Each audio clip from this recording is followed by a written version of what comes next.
오늘 본문의 배경을 더 잘 알려면 17장의 앞부분인 1절에서 4절을 먼저 이해해야 합니다.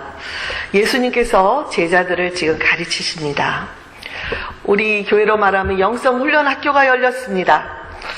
그리고 강의의 주제가 뭔지 아십니까? 믿음의 공동체를 세우기 위하여 실천해야 할 두 가지 교훈에 관하여 라는 그런 강의가 될 것입니다. 첫째 교훈은 1절, 2절에 나와 있지요. 믿음의 형제 자매들 간에 죄를 짓는 경우에 어떻게 할 것인가. 예수님은 먼저 공동체에 속한 식구들의 믿음이 다 같을 수가 없다는 것을 가르치십니다. 어떤 사람은 새신자로 이제 막 교회 생활을 시작하는 분들도 있고, 어떤 사람들은 이제 세례를 받고 좀 더 깊은 영성 생활로 들어가기를 원하는 분들도 있고, 또 어떤 분들은 이미 믿음이 성숙한 분들도 있을 것입니다. 이렇게 다양한 구성원들이 모인 공동체 안에는 언제나 소자들, 믿음이 적은 자들이 있기 마련입니다. 그런데 예수님은 특별히 이 교회 안에 믿음에 약한 자들을 잘 돌봐야 한다는 것과 그들의 믿음을 실족시키는 일이 있어서는 안 된다는 것, 만약 그들에게 해를 끼침으로 실족해 만든다거나 혹은 잘못된 본을 보여서 실족시키는 일이 있다면 차라리 연자 맷돌을 목에 메고 바다에 빠져서 죽는 것이 더 나을 것이라는 말씀을 하셨습니다. 여러분, 전도할 때 가장 어려운 대상이 어떤 분인지 아십니까? 바로 교회를 한 번도 다녀보지 않는 사람이 아닙니다. 교회를 다니다가 믿는 사람들에게 상처를 받았거나 손해를 본 자들입니다. 장로님이라고 해서요, 권사님이라고 해서요, 그렇게 믿었다가 손해를 본 이야기를 하면서 교회 쪽은 아예 쳐다보지도 않는다고 말하는 사람들을, 그 마음을 다시 회복시켜서 교회로 인도한다는 것은 너무나도 어려운 일입니다. 두 번째 교훈은 3절, 4절에 나와 있는데, 이것은 믿음의 형제가 나에게 죄를 짓는 경우입니다. 1, 2절은 서로 간에, 3, 4절은 나에게 죄를 짓는 경우. 예수님은 먼저는 죄를 범한 형제에게 경고를 하고, 그리고 그가 회개하면 용서하라고 말씀하셨습니다.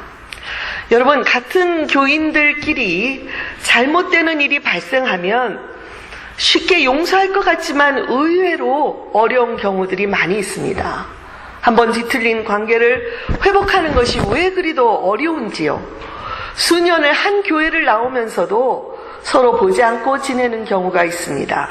어떤 분들은 불편한 관계를 피하기 위해서 예배 시간을 옮겨서 다니든지 아니면 다른 교회로 옮기는 것을 본 경우들도 있습니다. 차라리 용서를 하면 오히려 자유로울 텐데, 알면서도 용서하지 못하는 분들을 보면 예수님의 말씀을 실천하는 것이 얼마나 어렵다는 것을 실감할 수가 있습니다. 여러분, 설사 어렵게 용서했다고 합시다. 그런데 그 사람이 또 와서 똑같은 죄를 반복해서 나한테 짓는다면 어떻겠습니까? 차라리 안 보고 살면 더 좋겠지. 그것이 바로 일반적인 반응일 것입니다. 그런데 예수님은 형제가 하루에 2번, 3번, 아니 7번이라도 나에게 죄를 짓고 다시 돌아와서 형제여, 내가 잘못했소 라고 용서를 구하고 회개를 하면 그를 용서해 주어야 한다고 말씀하고 계십니다. 이런 예수님의 말씀을 듣고 있었던 제자들은 크게 도전을 받았던 것 같습니다. 결코 믿음 생활이 쉬운 것이 아니구나 술렁거리고 있을 때에 사도들이 나서면서 예수님께 이렇게 요청을 했습니다. 우리에게 믿음을 더하여 주시옵소서. 그러자 주님께서 그들에게 오늘 본문에 2가지의 비유와 예화를 말씀하셨습니다. 하나는 겨자씨 한 알의 믿음에 관한 것이고 다른 하나는 무익한 종에 관한 말씀입니다. 저는 이 말씀을 우리가 지난 몇 주 동안에 살펴본 충성된 청지기에 대한 말씀과 연관시켜서 묵상을 해보았습니다. 여러분, 주님께서 제자들에게 말씀하신 청지기의 교훈을 기억하십니까? 네, 고개 까딱까딱 해주는 분이 계십니다. 한 가지는 뭡니까? 지극히 작은 것에 충성하는 청지기로 살라는 것. 두 번째는 뭡니까? 땅에 있는 것으로 하늘의 보화를 쌓아둠으로 영원한 미래를 준비하는 지혜로운 청지기로 살라는 것이었습니다. 이제 본문의 말씀을 통해서 충성된 청지기로 살기를 원하는 제자들에게 주님이 어떤 자세를 갖기를 원하시는지 살펴보도록 하겠습니다. 첫째로 주님은 제자들에게 겨자씨 같은 믿음을 요구하십니다. 유대인의 속담에 가장 작은 것을 묘사할 때 겨자씨 같다라는 표현을 자주 사용했다고 합니다. 그래서 누가 돈이 얼마나 있느냐 물을 때 나는 돈이 없습니다 라고 대답할 때 겨자씨 같이 적게 가지고 있습니다, 이런 표현을 할 정도였습니다. 제자들과 사도들은 주님의 말씀을 들으며 그들의 믿음으로는 역부족이라고 생각했던 것 같습니다. 그래서 주님께 믿음을 더하여 달라는 요청을 하고 있습니다. 흔히 이 비유는 겨자씨 한 알만큼의 그 작은 믿음이 없기 때문에 놀라운 기사와 이적을 너희들이 경험하지 못하고 있다는 그런 해석으로 들어왔을 것입니다. 그러나 앞뒤 문맥을 잘 살펴보면 지금 예수님은 사도들의 믿음이 작다고 책망하는 것이 아닙니다. 6절에서 예수님이 사용하신 문장에 보면 if, 만일에 라는 헬라어 단어를 사용하셨는데 그 단어의 용법은 두 가지가 있습니다. 하나는 영어의 if I were you, 내가 당신이라면 반어법처럼 쓰이는 것입니다. 그것은 그들에게 겨자씨 한 알의 믿음이 있었다면 뽕나무가 뽑히고 바다에 심기우는 이 놀라운 일을 행했겠지만 그들에게는 그만한 믿음이 없었다는 사실을 강조하는 것입니다. 또 다른 용법은 어떠한 사실을 오히려 긍정적으로 강조할 때 사용하는 것입니다. 겨자씨 한 알의 믿음이 있으면 뽕나무가 뽑히고 바다에 심기우는 놀라운 일을 행할 수 있는 것처럼 사도들이 생각하기에는 작은 믿음일지 모르지만 이미 그 믿음이 주님이 말씀하신 그 큰 일을 하기에 충분하다는 것입니다. 여기서는 문맥상 후자가 더 맞습니다. 교회라는 공동체를 세우기 위해서 열심히 충성하는 제자들이라면 이 겨자씨 한 알의 작은 믿음으로도 다른 사람을 실족시키지 않고 하루에 7번이라도 용서해 줄 수 있는 그런 삶을 실천할 수가 있다는 것입니다. 믿으십니까? 믿기지 않죠? 사랑하는 교우 여러분, 이 예수님의 말씀에 비추어 보실 때 내가 가진 믿음을 너무 부족하다고 또는 스스로 너무 부끄러워하거나 포기하지 마시기 바랍니다. 아무리 적어도 얼마나 사이즈의 믿음이요? 겨자씨 한 알만큼의 믿음은 있지 않습니까?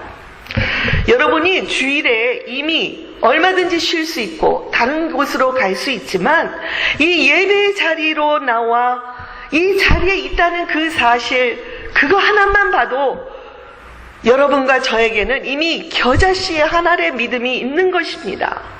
주님께서는 다른 거 필요 없다, 그만한 믿음이라면 저기 뽕나무가 뽑히는 일도, 그런 놀라운 일도 할 수 있고, 그리고 그 나무가 바다에 심기우는 것 같은 기이한 일도 너희들이 할 수 있다, 지금 말씀하고 계시는 것입니다. 왜 그렇습니까? 우리가 믿는 대상이 우리 자신을 믿는 것이 아니기 때문입니다. 누구를 믿습니까? 예수님을 믿기 때문에 그렇습니다. 우리는 주님이 주시는 능력으로 교회를 세우고 빛과 소금으로 살아가는 제자의 삶을 살아가기 때문에 우리에게 있는 그 작은 믿음, 그것으로 충분하다 주께서 말씀하시는 것입니다. 사랑하는 교우 여러분, 우리가 가진 믿음이 적든지 크든지 우리는 모두가 주님께 다음과 같은 감사의 고백을 드려야 합니다. 주여, 제게 겨자씨만한 믿음을 주신 것을 감사드립니다. 이 적은 믿음으로 주님의 교회와 하나님의 나라를 위해서 무엇을 하기를 원하십니까? 제게 말씀하시옵소서. 그러면 순종하겠습니다. 저와 여러분이 날마다 이런 고백을 주님께 드릴 때에 주님의 충성된 청지기로서 쓰임받는 삶을 살아가게 될 것입니다. 둘째로, 주님은 제자들이 겨자씨같이 이 생명력 있는 삶을 살아갈 것을 기대하고 계십니다. 여러분, 겨자씨를 본 적이 있습니까? 얼마나 씁니까? 말씀드리지 못할 정도로 작죠. 겨보다도 아마 더 작은 그런 씨 중에 가장 작은 씨지만 자라가면서 아름드리 큰 나무가 되고 새들이 깃들고 많은 사람들이 쉬어갈 수 있는 나무가 됩니다. 무화과 나무도 이렇게 잘 자라지만 겨자씨도 이렇게 잘 자란다는 것입니다. 이처럼 겨자씨는 생명력이 강성해서 이 배가하는 능력이 아주 강한 나무입니다. 주님께서 제자들에게 겨자씨 믿음의 비유를 주신 것은 겨자씨가 생명력이 강한 것처럼 예수님의 제자들도 다른 사람을 실족시키지 않고 용서하는 삶을 실천하면서 생명력 있는 삶을 살아가게 될 것이라는 것을 믿으라는 말씀입니다. 우리가 주님의 말씀을 순종할 때 이렇게 경험하는 내적인 기쁨이 어떤 것인가를 이제 경험하기 시작하면 여러분, 하루에 7번이라도 내게 찾아와 용서를 구하는 자들을 용서할 수 있는 그런 여유로운 마음이 되게 됩니다. 이것은 상대방을 위해서가 아니라 우리 내면에서 경험하는 자유와 평안, 이거보다 더 소중한 것이 없다는 것을 알기 때문에 이 마음에 미워하는 마음을 담아둘 수가 없습니다. 이 마음에 남을 용서하지 못하는 마음을 담아둘 수가 없습니다. 이 기쁨, 이 평안이 더 소중하기 때문입니다. 이렇게 내적으로 평화를 누리는 자들은 그 속사람이 강건해져서 어떠한 환경 속에서도 자신감을 갖게 되고 진리대로 살면 결국은 승리할 수 있다라는 이 믿음을 갖기 때문에 마음의 평화를 언제든지 유지할 수가 있는 것입니다. 페르시아의 유명한 대왕이었던 다리우스 황제가 있습니다. 그가 유럽을 침략하면서 첫 번째 치른 전쟁이 알렉산더 대왕이 거느리는 그리스 군대와의 대전이었습니다. 그때 다리우스는 병사 하나를 시켜서 알렉산더 대왕에게 선전포고와 함께 선물을 보냈습니다. 그것은 참깨가 가득 들어있는 한 자루를 보낸 것입니다. 다리우스는 우리의 군대 수는 참깨보다 더 많다. 그러니 손들고 항복하라. 너희들은 승산이 없다. 이것을 알리기 위해서 보냈습니다.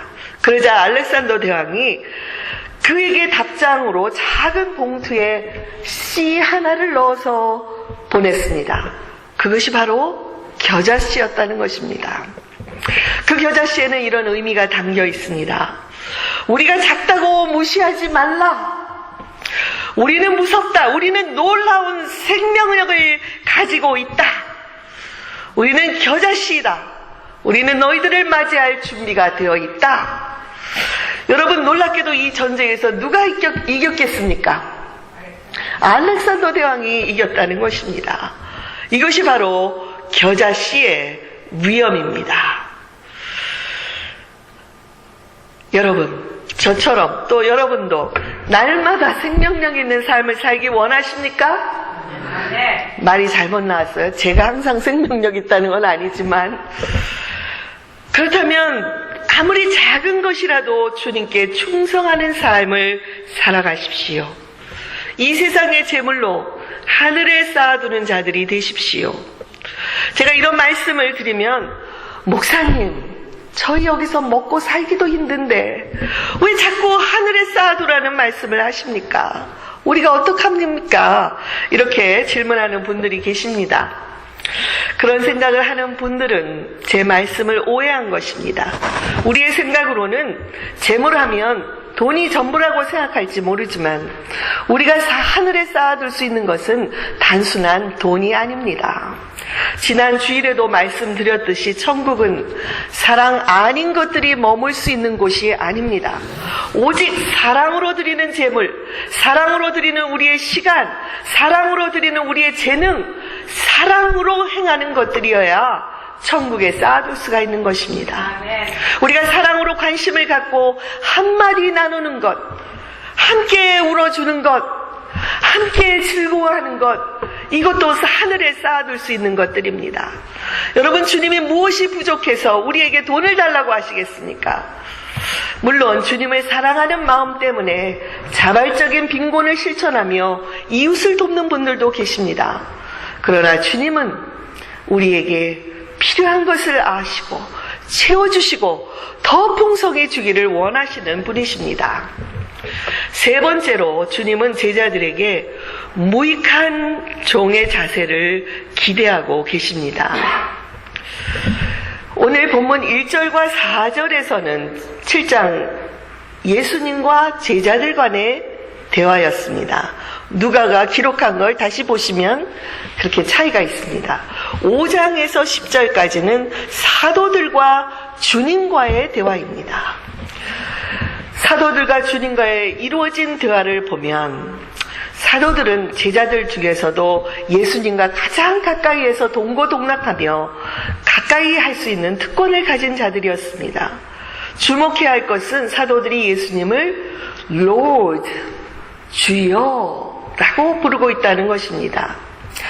주님이라는 말은 주인님의 줄임말입니다. 사도들이 예수님을 주인님이라고 부른 것은 스스로 종으로 낮추었기 때문입니다. 바로 오늘 말씀의 핵심이 순종입니다. 주님의 말씀을 실천하는 것은 믿음이 많고 적음에 있는 것이 아니라 주님께 순종하는 마음이 있느냐 없느냐에 달려있는 것을 주님이 지적하시는 것입니다. 제자들은 자기가 선택해서 순종하는 것이 아닙니다. 그것은 마치 무익한 종과 주인의 관계처럼 무조건적으로 주인에게 순종하는 것입니다. 이 관계는 고용주와 피고용주의 관계처럼 중간에 싫다고 깨뜨릴 수 있는 것이 아닙니다. 본문의 무익한 종은 주인이 맡겨준 일, 그것이 밭을 가는 일이나 양을 치는 일이나 하루 종일 그 일을 하고 집에 돌아와서도 쉴 수가 없었습니다. 오히려 주인의 식사를 준비하고 주인님이 식사를 다 마칠 때까지 옆에서 수정을 들어야 했습니다. 결국 주인이 먹고 난 후에야 그는 먹고 쉴 수가 있었습니다. 이렇게 종이 주인의 명령에 순종했다고 해서 주인으로부터 감사했다는 말을 기대할 수도 없습니다. 종은 마땅히 주인의 명령대로 일을 해야 하는 책임이 있고 그 명령을 다 행한 후일지라도 어떠한 상이나 대가를 기대해서는 안 됩니다. 교우 여러분, 성경에 나타나는 예수님의 모습이 다양하지요. 때로는 우리의 목자가 되시기도 합니다. 때로는 우리의 친구가 되어주시기도 합니다. 어떤 경우에는 자비로운 아버지로 그려지기도 합니다. 그러나 때로는 오늘 말씀처럼 엄한 주인이 되셔서 절대적인 순종을 우리에게 요구하시기도 한다는 것을 기억해야 합니다. 주님께서는 믿음을 더해달라는 사도들의 요청을 들으시면서 만일 그들에게 믿음이 더한다면 그에 따른 보상과 혜택이 있을 것이라는 기대가 숨겨져 있다는 것을 보았습니다. 많은 경우에 사람들은 자신의 믿음이 커지면 그만큼 어떤 보상이나 혜택을 받을 것으로 생각합니다. 여기 겨자씨의 믿음으로 뽕나무가 뽑히기도 하고 바닷속에 심기기도 한다는 말씀은 믿음에 대한 보상으로 기적을 행할 수 있는 은사를 주겠다는 것이 아니죠. 물론 그런 기적을 경험할 수는 있습니다. 그러나 여기서 강조하시려는 것은 우리 내면에서 믿음이 자라기 시작하면 용서하는 삶을 실천할 수가 있고 그러면 생명 넘치는 그런 삶을 살아가면서 기이한 일도 경험하고 불가능의 일도 가능의 일로 바뀌는 것을 경험하게 된다는 것입니다. 오늘날 교회에서 일하는 일꾼들은 모두를 자신을 종이라고 부르지 않습니까? 목사들도 주님의 종이라고 부르지요. 그런데 요즘에는 교회뿐만이 아니라 사회에서도 이 종이라는 말을 너도 나도 사용합니다. 선거 때마다 국회의원도 대통령도 국민의 종이 되겠다는 슬로건을 사용합니다. 그런데 여러분, 지난주에 우리는 결국은 우려했던 대로 연방정부의 예산안이 결렬됨에 따라서 연방정부가 셧다운되는 것을 보게 되었습니다. 물론 필수적인 부서든 계속 일을 하지만 많은 연방 공무원들이 일을 나가지 못하고 있습니다. 그 결과 연쇄적으로 비즈니스들이 타격을 입고 있고, 그 가운데서도 하루하루 수입이 있어야 살 수 있는 서민들과 스몰 비즈니스를 하는 주인들은 한숨을 쉬며 언제나 타결이 되려나 걱정을 하고 있습니다. 우리 교우들 가운데서도 이렇게 타격을 입고 있는 분들이 계신데요.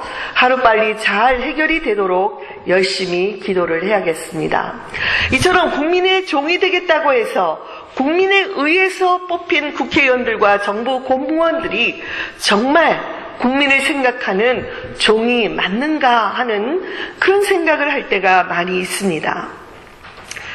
닉슨 대통령의 보좌관으로 있다가 워터게이트 사건에 연루되었던 찰스 콜슨이라는 분을 아십니까? 그가 교도소의 수감 중에 예수 그리스도를 영접하고 거듭나게 되었습니다. 후에 그는 교도소 전도자로서 전 세계에 프리즌 미니스트리 사역을 하고 있습니다. 그의 책 Born Again이라는 책에는 미국 의회의 가장 감동적인 순간을 기록하고 있는데, 그때는 바로 테레사 수녀가, 인도의 테레사 수녀가 국회를 방문해서 연설할 때였다고 기록하고 있습니다. 얼마 전 박근혜 대통령도 미국 의회에서 연설을 했었지요. 몇 문장 읽지 않았는데도 의원들의 박수 갈채가 끊임없이 나왔던 것을 보면서 감동을 받았는데, 그런데 이 유명한 테레사 수녀님이 국회에서 연설을 다 마쳤는데도 그 누구도 박수를 치지 않았다는 것입니다. 오히려 조용한 침묵의 정막만이 흐르고 있었습니다. 모두 숨막히는 감동과 전율 때문에 박수를 칠 여유조차 없었다는 것입니다. 그것은 테레사 수녀님의 마지막 한마디의 말 때문이었습니다. 섬길 줄 아는 사람들만이 다스릴 자격이 있습니다. 여러분, 바로 이 세상을 죽기까지 섬기기 위해서 종으로 오신 분이 예수 그리스도가 아니십니까? 빌립보서 2장 6절 8절에 보면 예수 그리스도를 이렇게 소개하고 있습니다. 그는 근본 하나님의 본체시나 하나님과 동등됨을 취할 것으로 여기지 아니하시고 오히려 자기를 비워 종의 형체를 가지사 사람들과 같이 되셨고 사람의 모양으로 나타나사 자기를 낮추시고 죽기까지 복종하셨으니 곧 십자가에 죽으셨다고 기록하고 있습니다. 여러분, 하나님의 아들이신 예수님께서 종으로 오셔서 죽기까지 복종하셨다면 주님의 제자들은 마땅히 종으로 복종해야 되지 않겠습니까? 아마도 오늘 말씀에서 사명감을 갖고 예수님 앞에 나선 사람들 중에는 베드로가 있을 것입니다. 그는 언제나 앞장섰습니다. 그리고 스스로 자신을 예수님의 제자 중에 수제자라고 생각을 했습니다. 그런데 베드로의 편지에서 그는 자신을 예수 그리스도의 종이라고 소개하고 있습니다. 또한 온 세계를 주름 잡으며 선교의 불을 지폈던 바울 사도도 그는 서신서마다 자신을 예수 그리스도의 종, 둘로스, 종이라고 소개하고 있습니다. 그렇다면 저와 여러분은 누군가에게 자신을 소개할 때 어떻게 소개하고 싶습니까? 저도 감히 이렇게 소개를 해봅니다. 예수 그리스도의 종 김미애는 여러분, 옆에 분들과 함께 이 시간에 잠시 자기를 소개해 보십시오. 안 된다 할지라도 한번 억지로라도 자기를 불러보십시오. 누구? 예수 그리스도의 종, 나. 한번 소개를 해보십시오. 옆에 분하고 같이.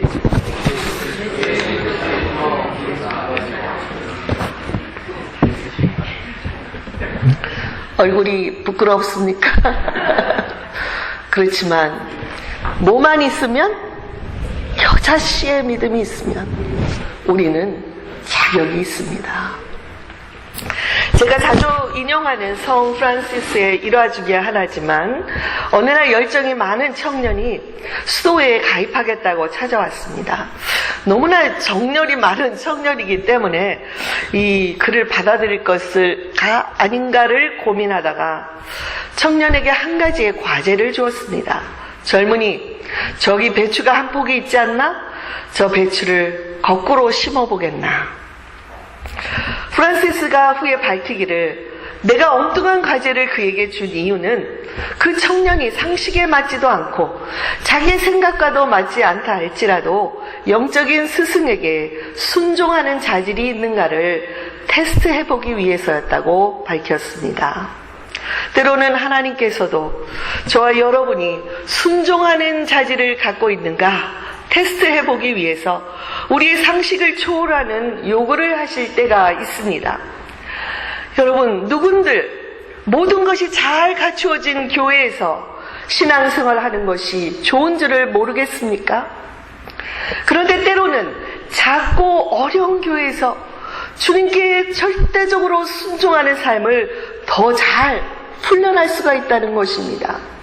가끔씩 교회에 관한 문의 전화가 오는데 어떤 분은 이렇게 당당하게 저한테 묻습니다. 주일학교 학생 수가 몇 명입니까? 청소년들의 숫자는 몇 명입니까? 담당 목회자는 몇 명이나 있습니까? 이렇게 질문을 대놓고 합니다.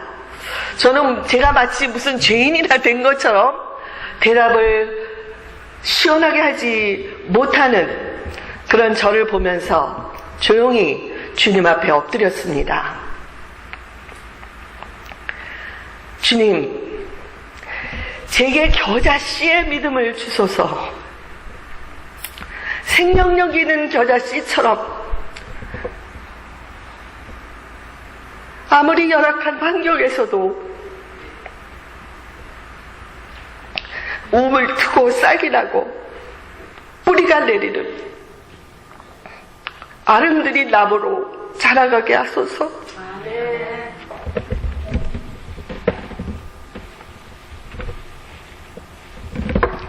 우리 교회가, 우리 교우들이 생명력을 품고 자라가는 것을 목격하도록 도와주소서. 이런 기도를 드리고서야 일어날 수가 있었습니다. 그리고 그동안 우리 교우들이 어려운 환경에서 겪었을 많은 아픔이 느껴져서 한동안 제 마음도 아팠습니다.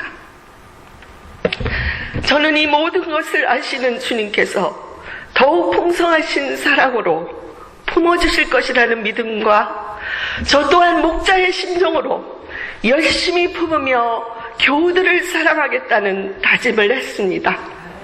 교우 여러분, 저와 함께 겨자씨만큼의 믿음으로 주님께 최선을 다하는 동역자가 되시지 않겠습니까? 주님께서 건강한 교회로 자라가도록 도와주실 것을 믿고 조금만 더 인내하십시다. 주님의 때가 가까이 이르고 있음을 믿으십시다.